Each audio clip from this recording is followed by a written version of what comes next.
Halo, selamat malam Bu Tuti. Malam. Sebentar Ya, ya. ya, Sebentar Mbak Anin. siap.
Anin, Mbak Tuti.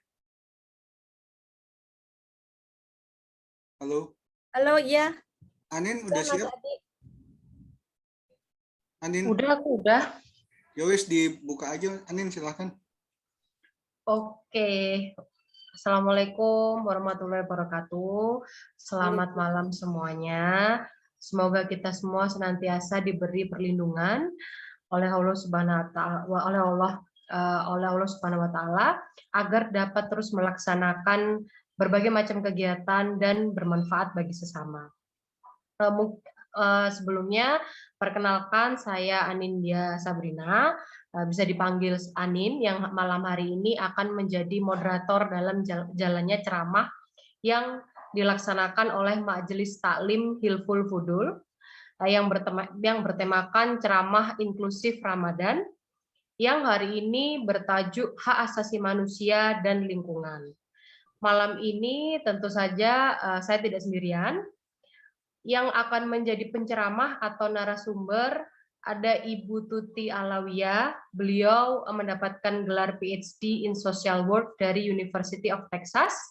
Ibu Tuti juga sudah bekerja selama 15 tahun bersama berbagai macam organisasi masyarakat sipil dan berbagai institusi penelitian. Ibu Tuti juga meneliti terkait perempuan, syariah Islam, isu hak asasi manusia, dan keadilan sosial. Saat ini Ibu Tuti menjabat sebagai Deputi Direktur Regional Asia Pasifik Raoul Wallenberg Institute. Selamat malam Ibu Tuti. Malam, Mbak Anin.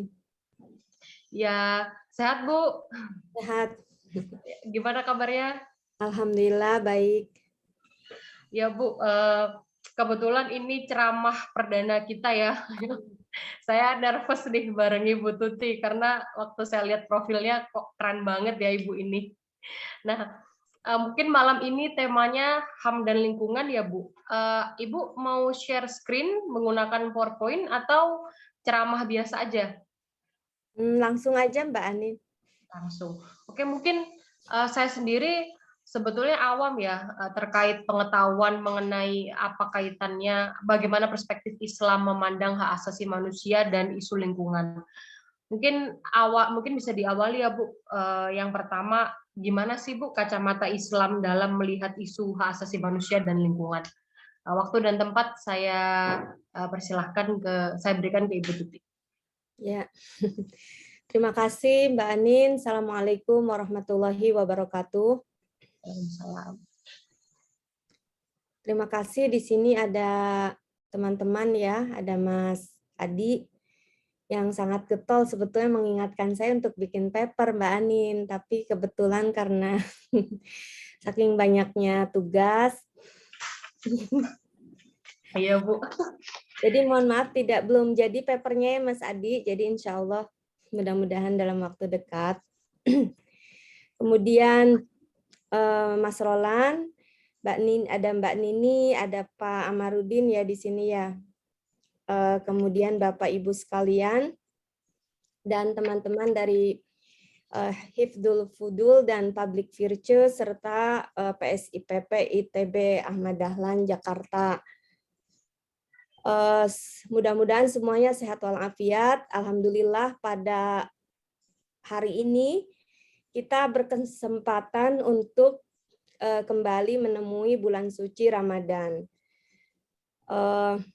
Sudah mulai ada semangat ya untuk kembali kepada Ramadan. Mudah-mudahan kita bisa menjalani bulan Ramadan ini dengan baik selama 30 hari ke depan. Nah, di hari pertama yang kebetulan malam ini setelah kita melaksanakan tarawih ada tradisi untuk kalau di masjid atau musola kita mengadakan kuliah 7 menit. Jadi singkat gitu ya Mbak Anin ya. Nah, kalau di sini mungkin karena sifatnya lebih ke dialog atau diskusi, saya akan sedikit memaparkan yang tadi disampaikan oleh Mbak Anin. Jika tidak terlalu pas tentang HAM dan lingkungan, tapi ada kaitannya ke sana. Dan kemudian perspektif Islamnya seperti apa gitu. Mungkin dari yang pertama dulu ya. Kalau dalam Islam itu sudah sangat jelas ya ajaran atau tuntunan Islam dalam agama kita untuk menjaga lingkungan. Di antaranya ada di dalam Quran surat Ar-Rum yang doharol fasadu fil ardi wal bahri bima kasabat aidin nas. Jadi ada kerusakan di muka bumi karena tangan-tangan manusia atau ulah manusia. Kemudian ada juga larangan, janganlah merusak bumi kita atau lingkungan, seperti itu. Jadi dengan tuntunan yang sangat gamblang bahwa kita tidak boleh merusak lingkungan, sebetulnya kalau isu yang sekarang misalnya climate change, deforestasi, banjir, seperti itu kan yang udah besar dan kelihatan ya. Tapi kalau isu lingkungan yang paling dekat dengan rumah tangga kita, dengan kehidupan sehari-hari kita adalah bagaimana kita bisa seperti ajaran Nabi Muhammad, pola hidup bersih, itu ya, misalnya membuang sampah bukan pada tempatnya lagi. Kalau di awal tahun 90-an ada kampanye pemerintah buang sampah pada tempatnya, masih ada yang ingat nggak di tahun-tahun itu? Nggak tahu kalau yang sejaman dengan saya ya. Tapi kalau sekarang kan kita pilah sampah sesuai dengan fungsinya. Jadi ada organik, non organik. Jadi itu sudah transformasi yang sangat luar biasa ya dari kita waktu itu buang sampah sembarangan, buang sampah pada tempatnya, kemudian pilah sampah sesuai dengan fungsinya. Seperti itu. Nah, itu yang paling dekat dengan kita. Apa kaitannya dengan hak asasi manusia, isu lingkungan ini? Seperti kita tahu, Deklarasi Umum Hak Asasi Manusia itu salah satunya adalah terkait dengan lingkungan hidup atau rights to healthy environment gitu. Nah, mengapa juga penting gitu? Pertama adalah kalau lingkungan hidup kita sehat, bersih, udara kita yang kita hirup itu bersih, kita akan bisa menikmati hak asasi kita, hak untuk hidup, hak untuk ekonomi, hak untuk bekerja, hak untuk sekolah di tempat yang aman, hak untuk bekerja di tempat yang aman begitu. Nah, pada saat yang sama para pelestari lingkungan juga perlu untuk mendapatkan proteksi hak asasi manusia. Jadi kalau penegakan hak asasi manusianya kuat di suatu negara, dan rule of law-nya ditegakkan, itu juga berakibat pada pelestarian lingkungannya lebih baik begitu. Jadi ada interlinkages antara pelestarian lingkungan dengan penegakan hak asasi manusia. Nah, mungkin di sini saya akan mencoba untuk membawa kita pada apa sih yang terjadi di isu lingkungan, kemudian nanti saya akan sedikit juga kalau waktunya masih cukup, ada kebetulan saya sedang membaca literatur tentang online gender-based violence, yang juga ada kaitannya nanti dengan lingkungan. Nah, kalau kita lihat nih prevalensi atau tingkat dari violence atau bahkan terjadinya asasinasi atau killings kaitannya dengan lingkungan hidup itu digambarkan atau direcord oleh namanya Global Witness, Data Internasional, dan EJ Atlas, itu yang merekord berapa sih jumlah terjadinya insiden-insiden kekerasan dan pembunuhan terkait dengan lingkungan hidup.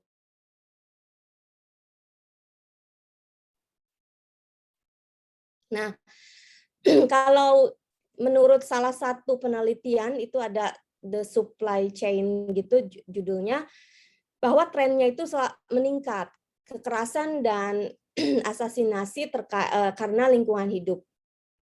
Jadi bahkan secara umum dari tahun sekian sampai dari 2000-an sampai 2019 itu ada sekitar 1992 killings di 52 negara. Nah, itu 40%-nya itu di sini disebutkan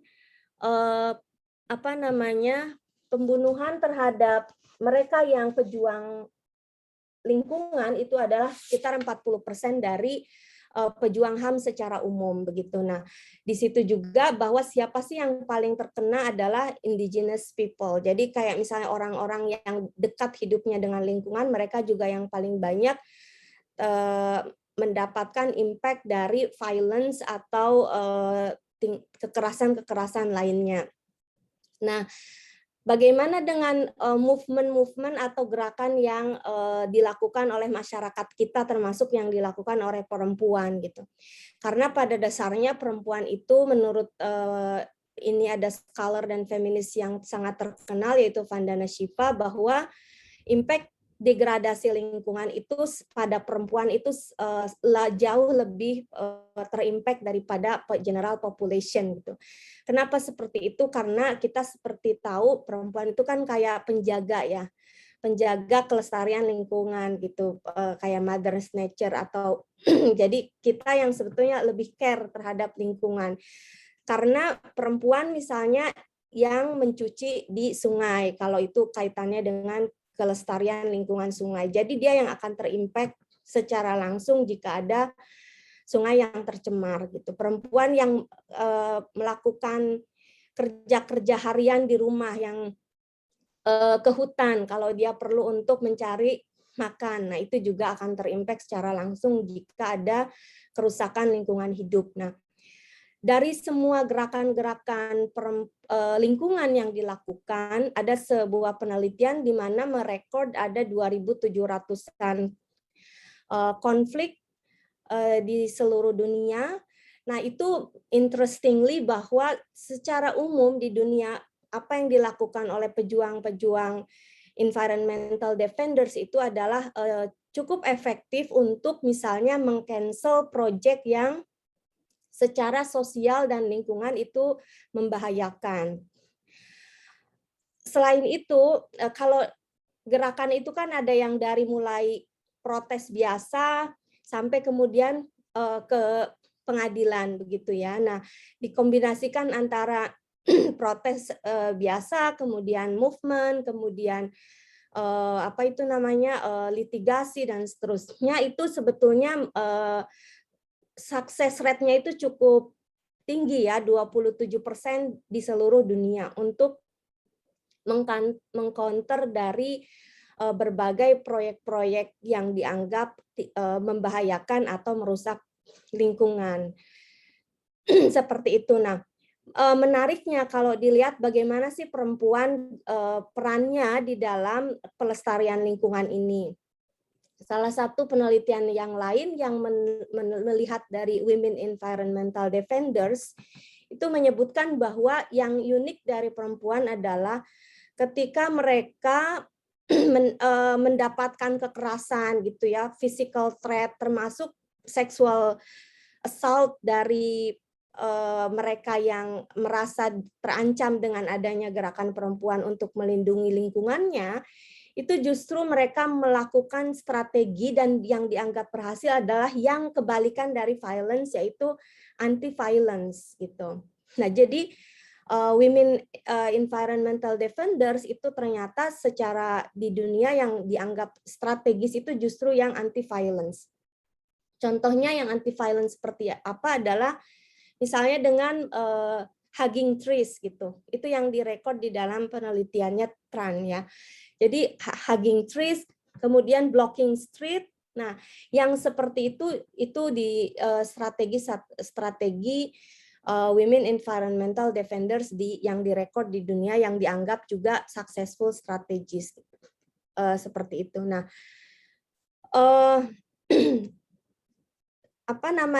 yang menarik adalah sebetulnya bagaimana sih pemerintah kita dari sisi hak asasi manusianya melakukan fungsinya gitu ya. Untuk pertama ada 3 hal, yaitu respect, protect, dan promote gitu. Nah, disinilah kalau misalnya kita melihat apakah perundang-undangan internasional gitu ya atau instrumen law international instruments itu sudah cukup memadai untuk melindungi para pejuang hak asasi dari lingkungan ini gitu. Nah, salah satu yang digunakan adalah UN Principle Guiding untuk Business dan Human Rights gitu.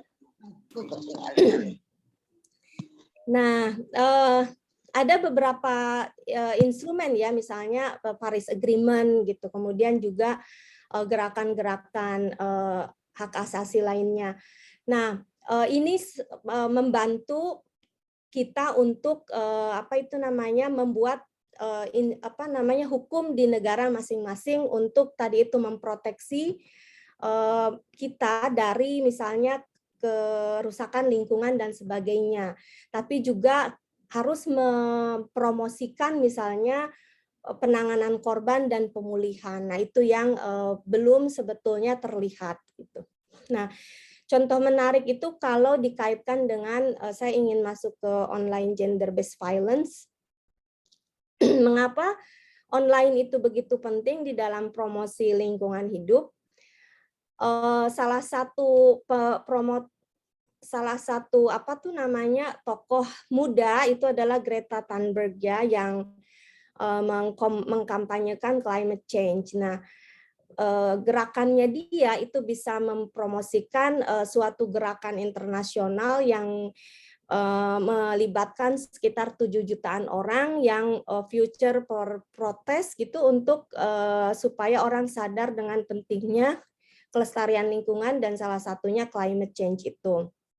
Nah, salah satu promosi lingkungan hidup dan HAM ini adalah melalui sebetulnya online. Jadi seperti kita tahu online punya dua sisi mata uang ya.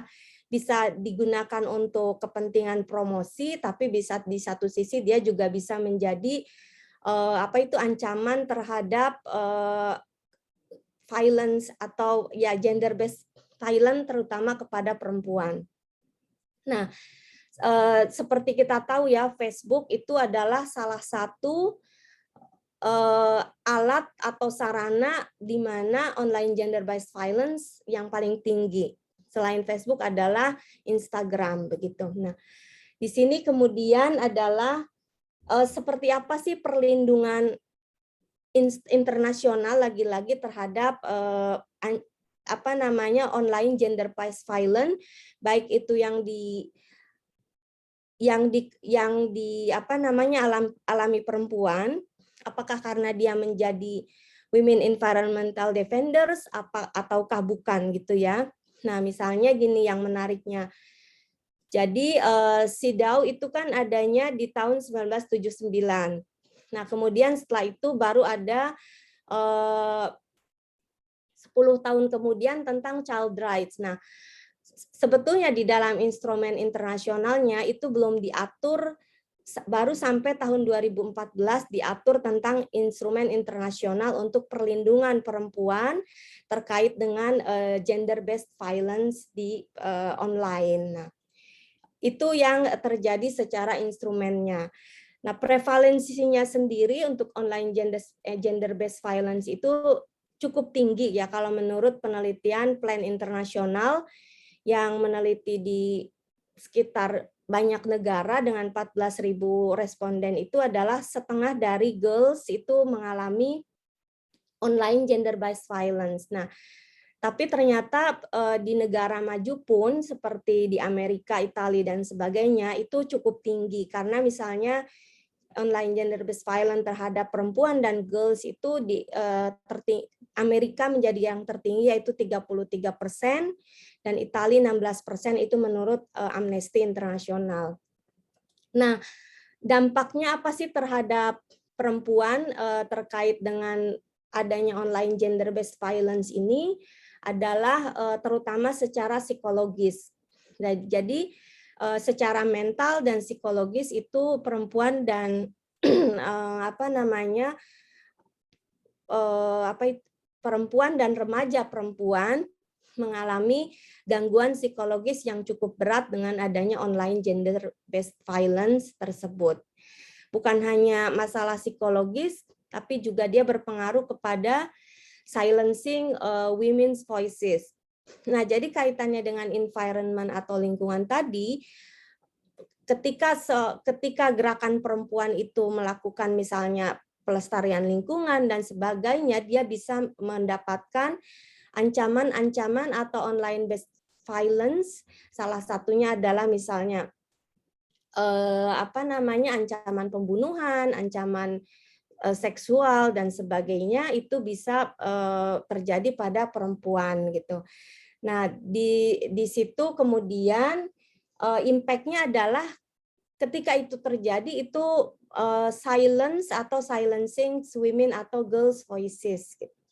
Nah, secara umum seperti itu dan bukan hanya silencing gitu ya. Jadi misalnya apa sih reaksinya ketika terjadi online abuse? Nah, banyak perempuan dan remaja itu misalnya stop posting di konten sosial media gitu, atau sama sekali tidak mengupdate lagi sosial medianya karena ada threat terhadap dia gitu, seperti itu ya. Jadi tadi kaitannya dengan bagaimana sih violence yang terjadi kepada women environmental defenders terutama di isu lingkungan. Nah, kalau kita telusuri penyebabnya seperti apa, gender based violence baik itu yang terjadi di offline ya terhadap perempuan maupun di online, seperti kita semua tahu ya bahwa seksisme, misoginis, kemudian juga struktur yang patriarkal itu menjadi salah satu penyebab dari adanya gender based violence baik di online maupun offline maupun di offline gitu. Nah, karena itu misalnya remedies atau pemulihannya harus seperti apa kan ke sana ya. Kalau misalnya dari sisi terjadinya banyak pelanggaran hak asasi manusia karena banyak kekerasan yang terjadi pada perempuan yang melakukan pelestarian lingkungan hidup dan sebagainya, baik itu melalui offline langsung ataupun melalui online, adalah kalau menurut instrumen internasionalnya pertama adalah kewajiban negara. Jadi kewajiban negara untuk memproteksi perempuan dan membuat aturan sehingga misalnya perpetrator atau orang yang melakukan kekerasan itu bisa dihukum dan seterusnya. Tapi juga perlu ada pemulihannya seperti apa. Nah, terkait dengan perusahaannya sendiri sebetulnya sudah ada yang masuk ke UN Principle Guiding terkait dengan hak asasi manusia dan bisnis. Hanya persoalannya adalah UN Principle Guiding ini belum atau tidak mengikat gitu. Jadi sifatnya voluntary. Perusahaan itu mau ikut atau tidak masih voluntary. Nah, melalui Kementerian Hukum dan HAM sebetulnya instrumen atau tools untuk perusahaan mendeteksi atau melihat dirinya sudah peduli HAM atau tidak itu sudah ada toolsnya. Namun itu sangat baru diluncurkan dan belum digunakan oleh perusahaan ataupun bisnis sektor. Nah, itu yang sebetulnya saya dan teman-teman di RWI dengan Kementerian Hukum dan HAM sedang mencoba untuk membantu agar perusahaan bisa lebih aware dengan hak asasi manusia melalui tools ini yang namanya Prisma sebetulnya. Jadi yang tadi itu UN Principle Guiding Business and Human Rights-nya di Indonesianya diturunkan oleh Kementerian Hukum dan HAM melalui assessment risk dari hak asasi manusia untuk perusahaan seperti itu. Nah, jadi tentu saja kalau di level negaranya seperti itu ya.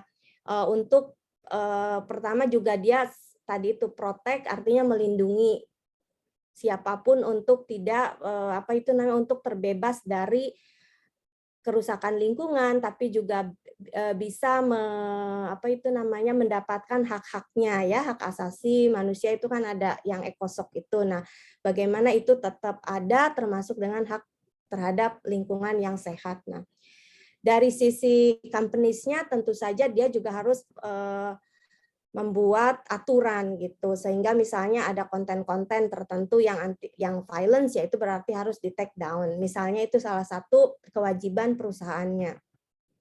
Nah, sedangkan kita kalau di masyarakat tentu saja selain gerakan-gerakan yang mungkin dilakukan yang betul-betul mengadres kerusakan lingkungan seperti yang kita dengar ya, kalau misalnya ada petisi atau change.org gitu, tapi sebetulnya secara individual dan di dalam rumah tangga kita bisa melakukan dan memproteksi kelestarian lingkungan hidup oleh kita masing-masing dan neighborhood kita.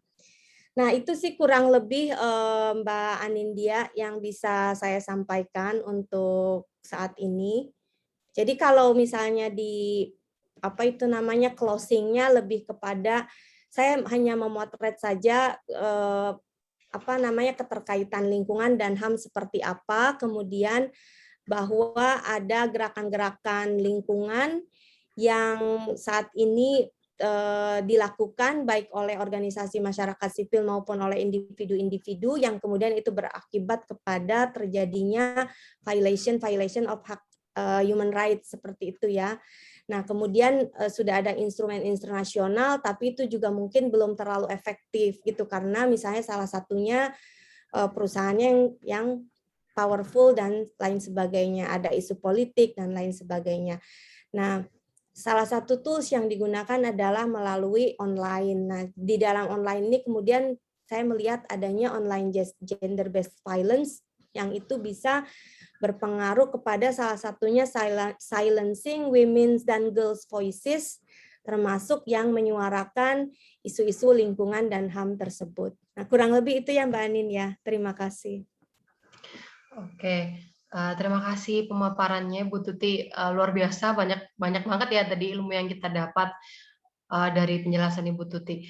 Nah, mungkin setelah ceramah saya mau buka kolom pertanyaan, bisa via video, bisa ngomong langsung atau chat di grup di grup chat Zoom ini kan ada ya. Nah, mungkin sebelum yang lain tanya nih Bu, kan baru saya buka nih sesi tanya jawabnya.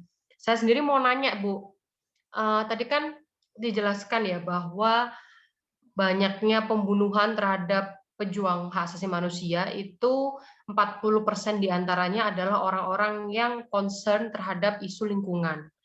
Dan diantaranya juga ada indigenous people. Nah, ini menarik karena saya juga pernah baca ya di Indonesia, di Indonesia ini pembunuhan terhadap pejuang HAM, khususnya yang menyuarakan isu lingkungan itu sangat tinggi. Bahkan saya pernah baca beberapa waktu yang lalu, koreksi saya kalau salah ya, itu jurnalis yang sedang mengangkat isu terkait hak asasi manusia atau sawit ya, berkaitan sama perusahaan sawit, tapi itu di luar pulau. Saya lupa spesifiknya di mana. Yang jelas jurnalisnya waktu itu dibunuh. Tadi Ibu juga menyinggung soal bagaimana kita memanfaatkan online ya, ruang-ruang online, kanal-kanal online untuk menyuarakan aspirasi terkait isu lingkungan ini. Dan itu juga nggak lepas nih dari resiko, karena selain tadi KBGO ya Bu, di Indonesia ini Pak ada yang namanya Undang-Undang ITE. Nah, kebetulan ini saya sekretaris paguyuban korban Undang-Undang ITE nih, dan memang betul Bu. Jadi kita tuh pejuang HAM tuh digencat sana sini ya Bu. In real life juga ancamannya mengerikan, yaitu pembunuhan. Kita menyuarakan via online juga ada undang-undang ITE nih yang siap memenjarakan kita. Nah, menurut Ibu sendiri nih, bagaimana sih pendapat Ibu terkait situasi di Indonesia, khususnya terkait susahnya nih bagi para pejuang HAM, khususnya pejuang HAM lingkungan, menghadapi pemerintah atau menghadapi korporasi-korporasi besar yang ya tidak segan gitu menghabisi kita dari berbagai macam sisi. Gitu, Bu. Terima kasih Mbak Anin ya. Jadi memang betul kalau di Indonesia atau juga mungkin di negara-negara lain ya, para pejuang HAM itu situasinya cukup berat ya, karena salah satunya dia bisa menghadapi litigasi dari perusahaan ya, yang kemudian justru mengkriminalisasi dia gitu kan. Nah, jadi dari tadi itu yang 2.700-an cases yang diteliti itu terdapat negatif impact-nya itu salah satunya kriminalisasi, kemudian asasinasi dan seterusnya. Nah, jadi di Indonesia itu sebetulnya akan mengadopsi anti-SLAPP, itu adalah supaya memproteksi pejuang lingkungan dan pejuang HAM dari perusahaan yang akan mengkriminalisasi dia gitu. Tapi memang dengan adanya undang-undang ITE itu menjadi ganjalan tersendiri kan, karena masih akan dipakai karena itu menjadi alat juga gitu kan untuk mengkriminalkan para pejuang hak asasi dan lingkungan tersebut.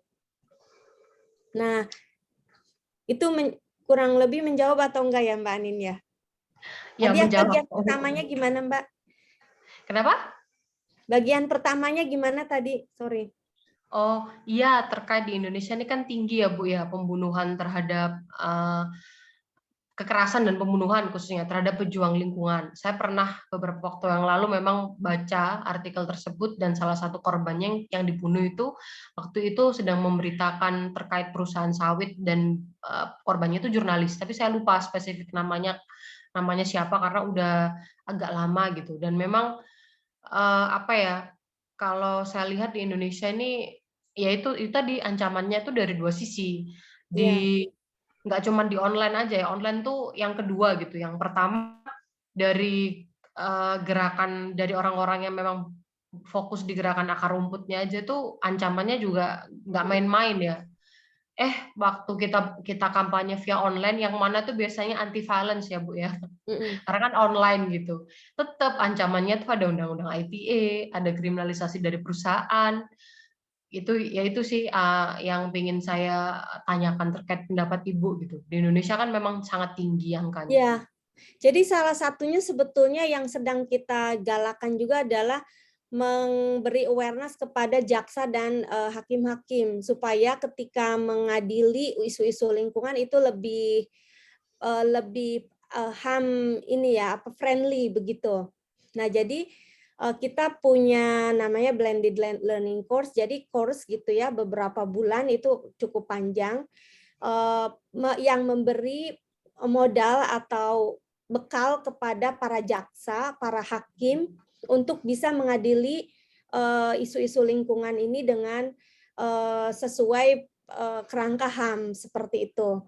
Kalau tidak, kalau misalnya jaksa yang membawa apa itu namanya kasus ke pengadilannya tidak punya cukup bukti atau alat atau apa yang bisa menguatkan si pejuang lingkungannya itu bisa di court-nya juga bisa berbahaya kan seperti itu karena yang dilawan adalah perusahaan seperti itu. Jadi memang kompleksitasnya cukup tinggi ya karena di sini ada terkait authority juga main gitu kan karena misalnya ada backingan dari pemerintah daerah setempat dan sebagainya. Kemudian juga modal atau perusahaan gitu ya yang dia juga berlindung karena memang UN Principle Guideline untuk Human Rights dan bisnisnya belum diwajibkan gitu. Jadi itu masih sifatnya voluntary kalau mau digunakan.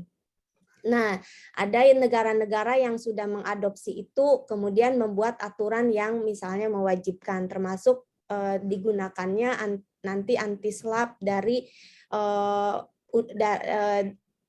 dari perundang-undangannya atau peraturannya sehingga itu tidak akan misalnya menjadikan perusahaan punya alat untuk mengkriminalkan para pejuang lingkungan dan HAM. Kalau yang jurnalis itu memang itu masuk ke Global Witness Mbak Anis yang cuman di Indonesia kasusnya tidak separah South America ya yang atau tidak separah Kamboja. Kenapa? Karena sebetulnya di kita law enforcement-nya masih cukup meskipun sering dikritik begitu ya, tapi kita penegakan hukumnya masih berjalan begitu ya, tidak sekorupsi mungkin di negara yang apa itu namanya.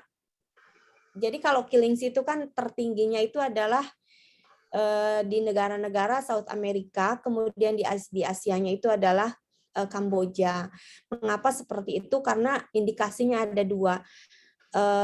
Negaranya maksudnya tingkat korupsinya tinggi, penegakan hukumnya lemah. Terus ketiga adalah faktor kenapa juga terjadi violence yang cukup tinggi adalah distribusi tanah dan masyarakatnya itu juga apa itu namanya land distribution-nya ya itu juga berpengaruh terhadap terjadinya violence itu. I see. Oke, mungkin ini sudah ada penanya pertama nih, ada Mas Adi. Silahkan di unmute Mas, mic-nya Mas. Udah unmute belum? Makasih Halo. Anin, makasih Mbak Tuti. Mbak, gini Mbak, aku punya pandangan yang agak pesimistis sih. Jadi gini, untuk misalnya untuk isu Islam dan gender itu sudah dimulai sekitar abad 19 kan oleh Muhammad Abduh dan segala macamnya gitu Pak. Kemudian di Indonesia Aisyah udah mulai tahun 1917 gitu. Sudah seabad lebih gitu. Untuk isu jadi Muslim sekarang itu punya presiden apa namanya? Presiden isu penegakan isu gender itu sudah lebih dari 1 abad setidaknya gitu. Belum kalau kita merujuk pada kisah-kisah Nabi ya, itu akan ada lagi gitu. Kemudian untuk misalnya isu difabel itu kita punya presiden yang paling tua mungkin kasus Abdullah bin Umi Maktum gitu Mbak. Tapi kalau isu lingkungan ini kan apa ya Mbak ya, setauku, secetek pengetahuan agamaku itu kayaknya baru dimulai sekarang gitu Mbak. Itu gimana ya Mbak ya, Pak? Apakah maksudku gini Mbak,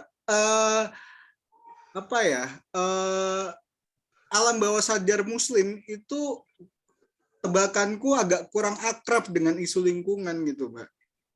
Itu apakah berarti kita apakah berarti yang paling realistis adalah kita mengharapkan isu lingkungan ini baru tertanam pada kepala mayoritas Muslim itu seabad kemudian gitu Mbak? Agak pesimis nih Mbak. Makasih Mbak. Ya, makasih Mas Adi. Yang kurang mungkin kajiannya kali Mas Adi ya. Bukan berarti nggak ada gerakan atau nggak ada bukti-bukti historis bahwa mungkin negara-negara Islam pada zaman dahulu atau Muslim secara umum itu sudah peduli lingkungan. Kenapa? Karena kan kita tahu tuh hadis yang paling populer adalah kebersihan sebagian daripada iman. Itu kan salah satu inti dari lingkungan adalah kebersihan gitu ya.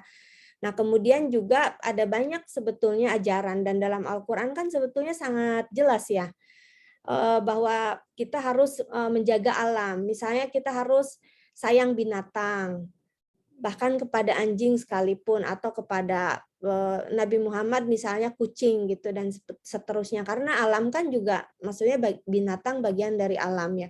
Jadi kalau menurut saya sih ada harusnya Mas Adi, cuman mungkin kajiannya saya sendiri belum mengkaji secara spesifik kaitan Islam dengan lingkungan dengan hak asasi manusia ya. Jadi menurut saya sih harusnya ada, mungkin kitanya aja yang belum terlalu banyak membaca, saya termasuk yang belum mendalami kajian-kajian awal Islam tentang lingkungan itu seperti apa begitu. Menarik Bu tadi nyebut kucing ya, saya punya kucing 9 loh Bu. Ya, banyak banget. Iya Bu, sering rescue kucing yang terlantar itu di jalan. Ya. Sering saya bawa pulang, terus sekarang tiba-tiba udah banyak. Amalnya banyak bertimbanin. Kenapa? Amalnya banyak. Amin, amin. Repotnya juga banyak Bu. Gini Bu, tadi kan Ibu juga sudah sempat menyebutkan tentang South America ya sama Kamboja sebagai salah satu negara dengan tingkat kekerasan yang tinggi terhadap pejuang HAM di isu lingkungan. Nah, saya ini kebetulan baru dengar pertama ini yang Kamboja ya Bu. Itu kenapa ya Bu kira-kira di sana situasinya seperti itu dan bagaimana aparat penegak hukum di sana atau pemerintahnya menghadapi situasi yang demikian? Jadi saya tidak terlalu paham juga politik Kamboja ya. Tapi di sana itu mengapa violence terhadap para pejuang lingkungan itu sulit karena kematiannya termasuk tertinggi di Asia. Mengapa sulit? Pertama karena kejadian itu kan sering terjadi di remote area. Kalau menurut yang saya baca seperti itu. Jadi karena remote area jauh dari polisi atau law enforcement gitu. Nah, ketika law enforcement-nya ada, juga weak rule of law-nya gitu. Jadi di sana mungkin entah korupsi, entah bribery-nya ya dari perusahaan dan sebagainya. Sehingga itu yang menyebabkan terjadinya killings di sana jauh lebih tinggi daripada di negara-negara Asia lain. Ketiga, ada juga di mana kebetulan RW ini punya kantor di Kamboja juga. Jadi ada salah satu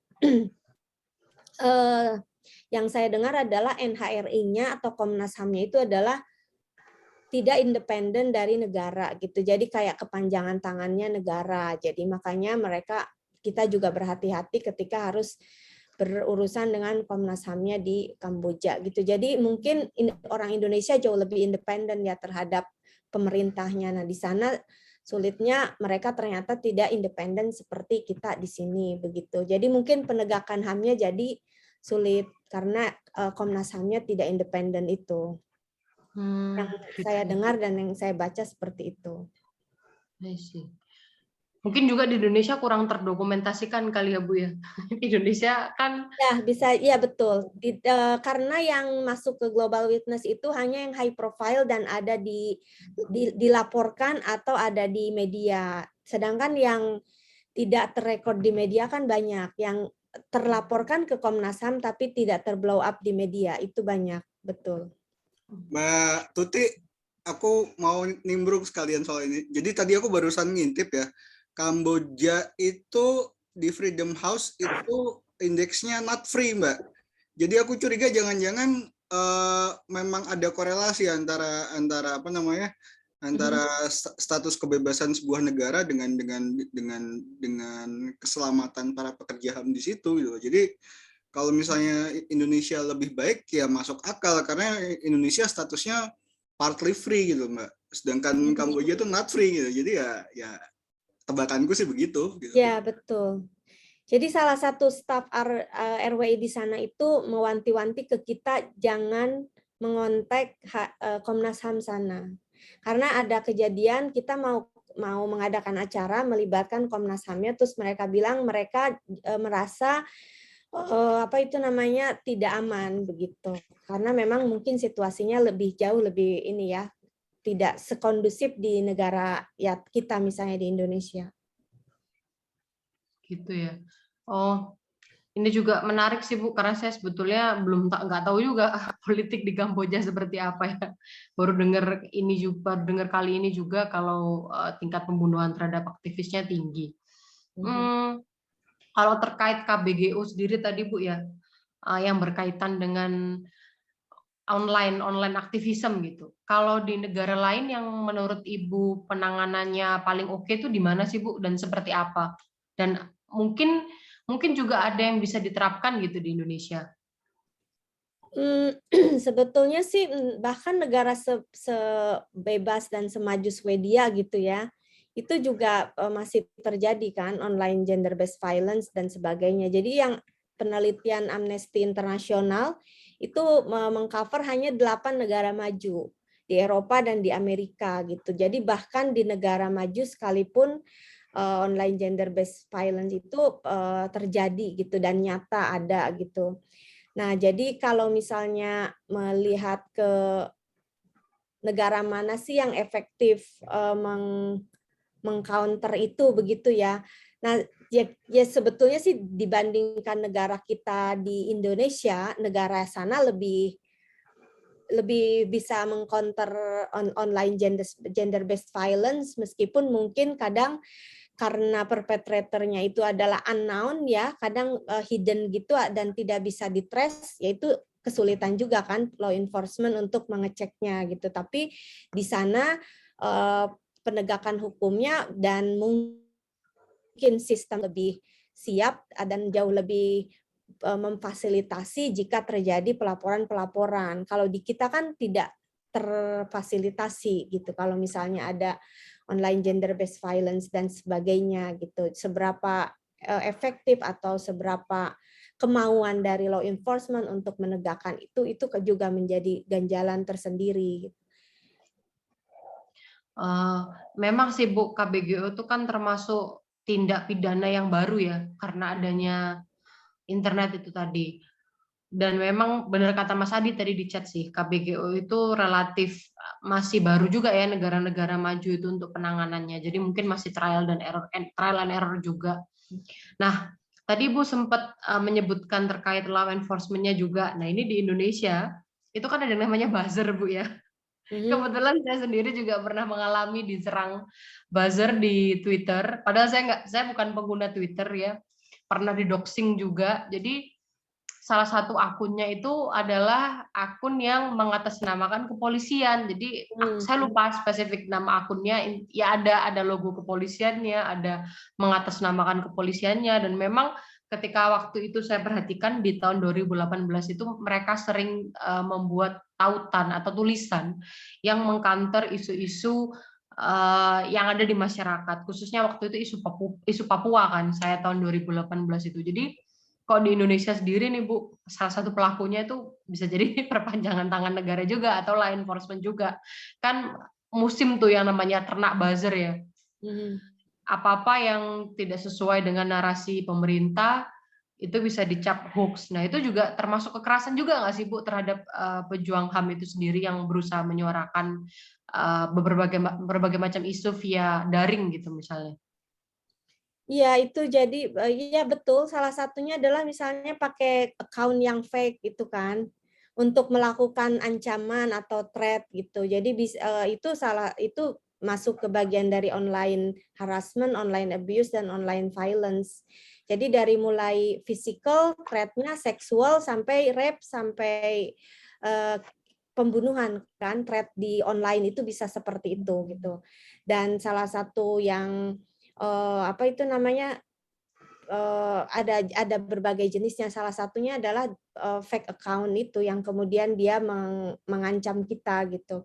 Nah itu kesulitannya kan kita tidak bisa mendeteksi itu siapa sebenarnya gitu kan. Jadi memang ya betul itu isunya baru dan belum instrumen law-nya itu belum bisa jadi kalau yang belum bisa mengcapture itu gitu ya. Jadi memang yang tadi UN Principle Guiding itu kan harus diturunkan. Kemudian UN Women yang rekomendasinya terkait penanganan KGB ini juga harus diturunkan lagi di level negaranya seperti apa. Terus kalau law enforcement-nya seperti apa. Jadi memang sepertinya perjalanannya masih panjang ya. Dan yang bisa dilakukan adalah kalau misalnya kita ini memproteksi diri dengan masing-masing jadinya ya, karena mau rely kepada aturannya belum bisa memproteksi seperti itu. Masih terkait itu tadi sih Bu, kalau misalnya kan tadi Ibu juga sempat menyebutkan terkait perempuan sebagai penjaga kelestarian lingkungan ya. Salah satu contohnya itu ketika sungai itu tercemar, perempuan yang biasa mencuci di sungai itu yang terdampak langsung. Yang pernah Ibu lihat nih selama Ibu menjadi peneliti dan selama Ibu menjabat nih, kalau di Indonesia sendiri ada nggak sih Bu kasus spesifik yang terkait itu ya, terkait kerusakan lingkungan yang sangat berdampak ke perempuan yang pernah Ibu ingat gitu, yang paling Ibu ingat lah, yang paling membekas buat Ibu? Saya tuh baru loh Mbak Anin, baru 3 bulan.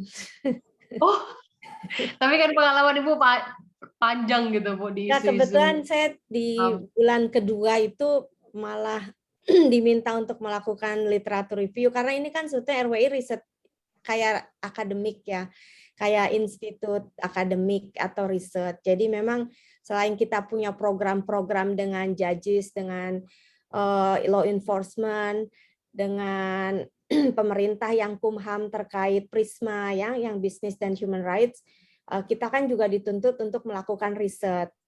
Nah, kalau saat ini sih memang kita rencana akan melakukan riset itu terkait dengan keterlibatan youth justru untuk climate change dan isu lingkungan. Karena itu juga menarik kan. Karena dengan adanya, jadi menurut datanya juga demografi pejuang lingkungan ini sekarang berubah dari beberapa dekade yang lalu yang kayak white male gitu kan, dan lebih old gitu. Sekarang itu justru demografinya adalah young female. Young female itu adalah pejuang lingkungan. Menarik kan? Ini apa ya, salah satunya Greta Thunberg itu ya yang menjadi ikon climate change aktivis gitu. Jadi makanya kemudian kita risetnya adalah lingkungan oleh youth itu seperti apa gitu, dan tentu saja kita ada kaitannya dengan HAM-nya seperti apa. Nah, kalau ditanya apakah ada penelitian tentang dampak kepada perempuan, ya udah pasti sih ada ya Mbak Anin ya, cuman itu saya tidak mendalami itu, dan juga selama saya baca dari riset RWI tidak ada yang meneliti tentang itu. Tapi pastilah penelitian terkait itu banyaknya Mbak Anin. Iya, iya Bu. Saya pernah baca yang reportnya di Papua sih Bu sebetulnya. Kalau di Papua itu kan ada Freeport ya, dan ada berbagai macam tambang lainnya di sana. Dan memang report hak asasi manusianya buruk ya di Indonesia.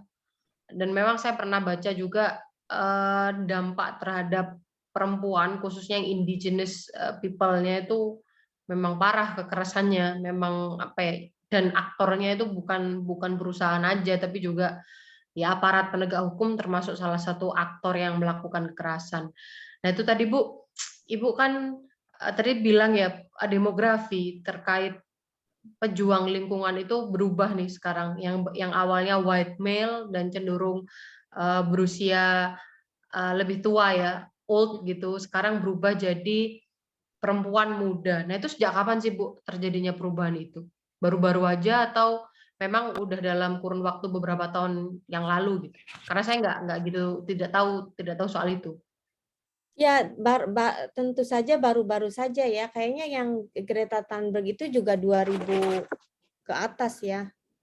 2000 berapa itu? 2015 mungkin Bu, Ya, masih kecil kayak kan? tahun-tahun itu, iya. Jadi itu Iya. sangat baru sih mungkin ya. Ya misalnya anak saya ya, Sophia itu, yang umurnya 21 ya sekarang. Dia sangat ini kan, environmentalis kan. Nah mungkin yang generasi mereka apa Z ya? Ya, Generasi Z itu yang sekarang itu akan menjadi penjaga lingkungan gitu, dan mereka itu punya giroh yang berbeda dengan kita. Jadi kalau tadi Mas Adi bilang Muslim berabad-abad tidak terlalu sensitif dengan lingkungan, nah sebetulnya mungkin generasi Muslim muda yang akan datang tanpa mungkin punya background keagamaan atau apa, tapi itu udah awareness terhadap lingkungannya sangat tinggi gitu. Itu pure sebetulnya karena interaksi dia dengan media dan informasi yang dia dapatkan kan. Gitu. Jadi itu memang gerakannya adalah gerakan modern saat ini gitu. Jadi dia kan nggak ngelihat karena itu background keislamannya atau apa gitu, tapi pure karena memang interaksi dia dengan lingkungan, dengan persahabatannya dan seterusnya, dan tentu saja informasi dari media ya, dari internet dan seterusnya. betul sih Bu, memang ini sisi positifnya internet ya. Jadi pengetahuan itu lebih egaliter. Semua orang tuh bisa mendapatkan informasi, bisa membaca dan lain sebagainya. Kalau dulu mungkin ya itu tadi kan demografinya white male ya. Tentu saja kan mereka lebih diuntungkan ya daripada kita yang misalnya perempuan tapi dari negara dunia ketiga atau negara dunia kedua gitu kan pasti aksesnya akan lebih sulit terkait informasi. Kalau sekarang kan karena internet meluas juga anak muda bisa baca dari berbagai macam info tuh dari manapun, dimanapun, kapanpun ya. Menurut saya itu juga bagus sih Bu ya. Jadi memang betul kayaknya sekarang adik-adik saya juga lebih environmental wise ya. Banyak yang sekarang juga starting gerakannya itu dari diri sendiri, misal pakai sedotan udah nggak pakai plastik, terus kalau ke pasar udah pakai bawa tas sendiri. Banyak juga berbagai macam produk di mall atau di supermarket saya lihat itu packagingnya juga udah mulai diganti. Nah itu mungkin penting ya Bu ya, bukan cuman kita aja yang kemudian berubah pola hidup, tapi juga bagaimana kita memastikan bahwa perusahaan-perusahaan itu yang paling banyak kan untuk menggunakan plastik itu mengubah kemasannya, dan itu saya rasa juga nggak mudah. Mungkin saya akhiri di sini kalau nggak ada pertanyaan lain ya. Saya lihat Ya, ini nggak ada pertanyaan. Sebelumnya terima kasih ya Ibu Tuti ya atas waktunya. sama-sama. Ya udah mau berbagi ilmu di sini. Ini juga ilmu yang baru buat saya. Terima kasih juga untuk Public Virtu, PSIB Ahmad Dahlan, dan teman-teman Majelis Taklim Hilful Fudul. Terima kasih dan mohon maaf jika saya ada salah kata. Saya kembalikan ke siapa ini tadi yang memegang, ke operator, sorry. Assalamualaikum warahmatullahi wabarakatuh. Waalaikumsalam warahmatullahi wabarakatuh.